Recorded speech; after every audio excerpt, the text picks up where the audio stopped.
6월 29일 목요일 하나님께서 주시는 말씀은 사도행전 5장 1절부터 16절까지입니다. 봉독을 합니다. 아나니아라 하는 사람이 그의 아내 삽비라와 더불어 소유를 팔아 그 값에서 얼마를 감춤해 그 아내도 알더라. 얼마만 가져다가 사도들의 발 앞에 두니 베드로가 이르되 아나니아야 어찌하여 사탄이 내 마음에 가득하여 내가 성령을 속이고 땅값 얼마를 감추었느냐. 땅이 그대로 있을 때에는 내 땅이 아니며 판 후에도 내 마음대로 할 수가 없더냐. 어찌하여 이 일을 내 마음에 두었느냐. 사람에게 거짓말한 것이 아니요 하나님께로다. 아나니아가 이 말을 듣고 엎드러져 혼이 떠나니 이 일을 듣는 사람이 다 크게 두려워하더라. 젊은 사람들이 일어나 시신을 싸서 메고 나가 장사하니라. 3시간쯤 지나 그의 아내가 그 일어난 일을 알지 못하고 들어오니 베드로가 이르되 그 땅 판 값이 이것뿐이냐 내게 말하라 하니 이르되 예 이것뿐이라 하더라. 베드로가 이르되 너희가 어찌 함께 꾀하여 주의 영을 시험하려 하느냐.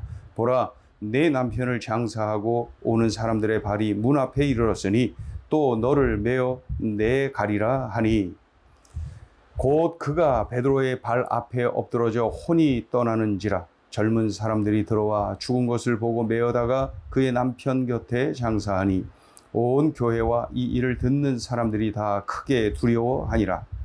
사도들의 손을 통하여 민간의 표적과 기사가 많이 일어나매 믿는 사람이 다 마음을 같이하여 솔로몬 행각에 모이고 그 나머지는 감히 그들과 상종하는 사람이 없으나 백성이 칭송하더라. 믿고 주께로 나아오는 자가 더 많으니 남녀의 큰 무리더라.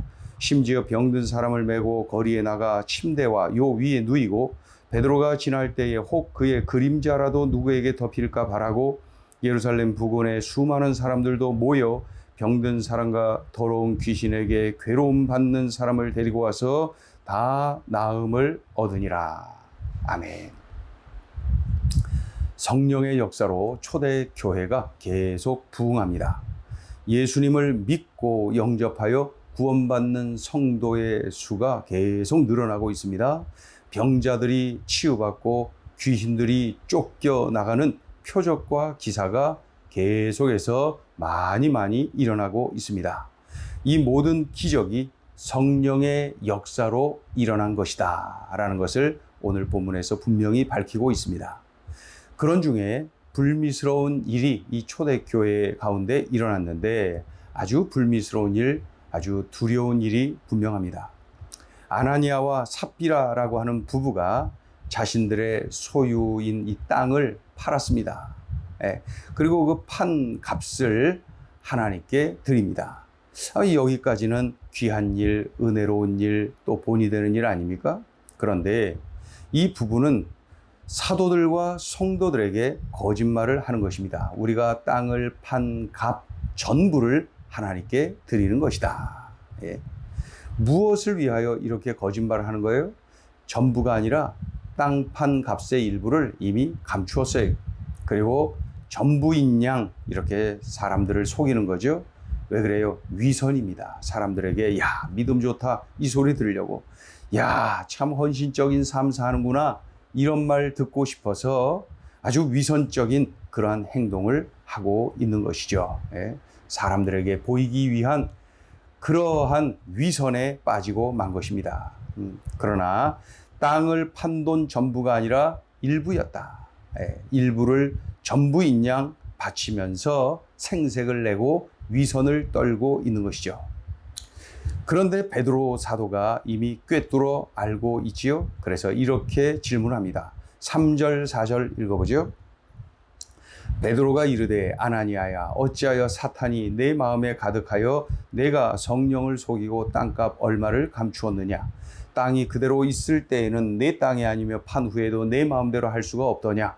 어찌하여 이 일을 내 마음에 두었느냐. 사람에게 거짓말한 것이 아니요 하나님께로다. 사람에게 거짓말한 것이 아니라 하나님께 거짓말한 거야. 아주 그 단호하게 베드로 사도가 말합니다. 결국 이들이 어떻게 되었나요? 죽습니다. 5절, 6절 먼저 보면은 남편 아나니아가 먼저 죽습니다. 5절, 6절 읽어봐요. 아나니아가 이 말을 듣고 엎드러져 혼이 떠나니 이 일을 듣는 사람이 다 크게 두려워하더라. 젊은 사람들이 일어나 시신을 싸서 메고 나가 장사하니라. 예, 결국 하나님의 징계를 받아서 그 남편 아나니아가 죽습니다. 3시간쯤 지나서 그의 부인이 들어오지요. 그때 베드로가 묻습니다. 그 땅 판 값 전부냐? 그랬더니 이것뿐입니다. 이게 전부입니다. 이렇게 말하죠. 예, 부인 역시 죽습니다. 예, 우리 그 6절 이하의 7절, 8절, 9절까지 한번 봅니다. 3시간쯤 지나 그의 아내가 그 일어난 일을 알지 못하고 들어오니 베드로가 이르되 그 땅 판값이 이것뿐이냐 내게 말하라 하니 이르되 예 이것뿐이라 하더라. 베드로가 이르되 너희가 어찌 함께 꾀하여 주의 일을 시험하려 하느냐. 보라 내 남편을 장사하고 오는 사람들의 발이 문 앞에 이르렀으니 또 너를 내어 내가리라. 예, 아주 비극이 일어납니다. 그래서 결국 10절을 보면 곧 그가 베드로의 발 앞에 엎드러져 혼이 떠나는지라. 젊은 사람들이 들어와 죽은 것을 보고 메어다가 그의 남편 곁에 장사하니라. 아주 가슴 아픈 일, 아주 그 충격적인 그러한 사건이 초대교회 가운데 일어났습니다. 아나니아, 삽비라 부부의 죽음입니다. 이 사건은 초대교회에 굉장히 충격적인 사건이 분명합니다. 그러나 이 사건이 성령의 역사, 복음 전파를 위축시키지는 못합니다. 사도들이 사내들인 공회의 경고를 거부하고 담대히 복음을 전하죠. 사내들인 공회의 경고가 뭐예요? 앞으로는 예수 그 이름을 입 밖에도 내지 마라. 그 이름으로 가르치지 말아라. 그 이름을 전하지 말아라. 그러나 거부하고 담대히 복음을 전하죠. 그런 중에 표적과 기사가 많이 일어나는 것을 봅니다. 무엇을 의미합니까? 하나님이 함께 하시는구나. 이 사실을 많은 사람들이 보게 만드시는 거지요. 또 하나님은 사도들에게 하늘의 권세를 부어주셨구나. 이 일을 맡기신 하나님께서 권능도 더하여 주셨구나.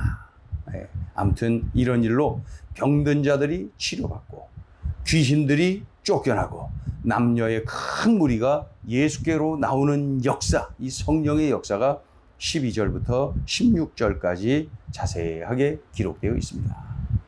자, 오늘 이 초대교회에서 일어났던 아주 충격적인 아나니아와 삽비라 부부의 죽음, 그리고 그럼에도 불구하고 성령의 역사가 지속되는 현장을 우리가 보게 됩니다. 자, 오늘 주시는 메시지. 첫째, 교회여 끊임없이 정결을 추구하라. 지금 막 시작한 교회가 처음부터 정결을 추구하기를 하나님이 원하십니다. 그러니 아나니아와 삽비라 부부가 땅을 판 돈 전부를 온전히 하나님께 드리는 것처럼 하고 그 돈의 일부는 몰래 감추었습니다. 하나님은 베드로를 통해 말씀하시죠. 사탄이 네 마음에 가득하구나. 네가 성령을 속였다. 사람에게 거짓말한 것이 아니라 하나님께 한 것이다. 이 부부의 그 위선, 이 부부의 거짓, 이 부부의 정결하지 못함을 강하게 꾸짖고 그 징계를 내리시는 모습을 우리가 봅니다. 왜 이렇게 하시나요? 교회의 정결. 교회가 정결해야 함을 초기부터, 초대교회부터 하나님께서 강조하고 계시는구나. 위선이 자리 잡으면 안 된다. 교회는 정결해야 된다. 성도들이 정결해야 된다. 출발부터 강조하시는 그런 모습을 봅니다. 그렇다면 이 모습을 바라보면서 역시 나 자신을 봐야죠. 내게 이러한 위선의 모습이 있는 것은 아닌가. 위선, 이 한 방울이라도 튀어 있다면 이것을 속히 회개하고 이것을 제거해야 됩니다. 그리고 거짓, 정결하지 못한 것이 내게 묻어 있다면 우리들이 참으로 하나님께 회개하고 이것을 계속해서 지워나가야 됩니다. 이 시간에 성령께서 깨닫게 하시는 뭔가가 있다면 그것을 빨리 버려야 됩니다. 빨리 해결해야 됩니다. 교회는 끊임없이 정결을 추구해야 됩니다. 하나님께서 간절하게 원하시는 바입니다. 내가 정결해야 되고 우리 교회 공동체가 정결해야 됩니다. 오늘 주신 말씀을 꼭 기억해야 돼요. 교회여 끊임없이 정결을 추구하라. 자, 둘째 주시는 메시지입니다. 교회여 끊임없이 성령의 권능을 갈망하라. 이 초대교회에 강력한 성령의 역사가 나타납니다. 병든 자들이 치유받습니다. 귀신들이 쫓겨납니다. 가지가지의 기적이 일어납니다. 그런 중에 예수 믿고 교회로 나오는 큰 무리가 있었다. 수많은 사람들이 예수 믿고 구원받는 역사, 교회로 나오는 일들이 계속해서 일어나고 있는 것을 봅니다. 이 부분 속에서 우리가 잘 보아야 합니다. 사도들이 어디 가서 병 고치는 의술을 배운 것 아닙니다. 사도들이 어디 가서 귀신 쫓는 기술을 배우거나 전도하는 기술을 배워서 이렇게 하는 것이 아닙니다. 그런데 그들의 손을 통해서 이러한 엄청난 일들이 일어나는 것을 보죠. 어떻게 된 겁니까?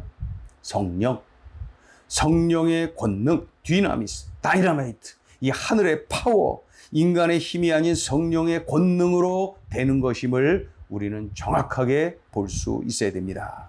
육신의 질고로 힘겨운 시간 보내는 분들이 있습니까? 성령의 권능을 갈망하며 그것을 맡기세요.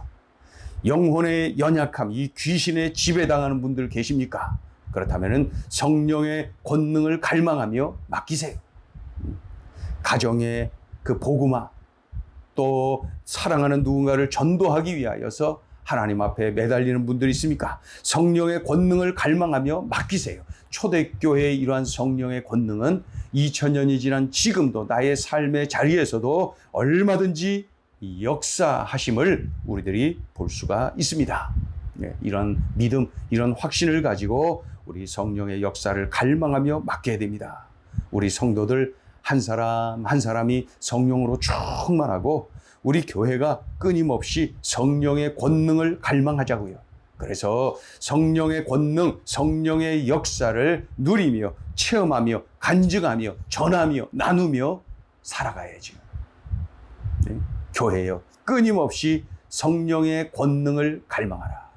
이 초대교회 역사, 이 나타난 이 놀라운 일들 다 성령께서 행하신 거예요. 인간의 손을 통하여서 또 하나님의 직접적인 방법으로 성령께서 다 하신 것입니다. 성령의 권능을 갈망하는 그 사람이 바로 성령의 사람, 하나님의 자녀입니다. 기도하죠. 하나님 아버지, 초대교회에 일어난 놀라운 역사, 이 성령의 권능 체험 역사 우리들이 바라보게 됩니다.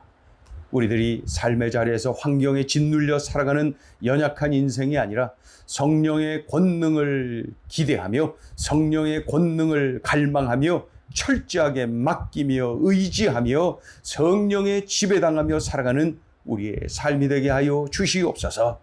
참으로 초대교회의 정결함을 원하셨던 우리 주님, 나 자신이 끊임없이 정결을 추구하며 나 자신이 끊임없이 성령의 권능을 갈망하며 능력 있는 그러한 삶을 누리게 하여 주시옵소서. 예수님의 이름으로 기도 올리옵나이다. 아멘.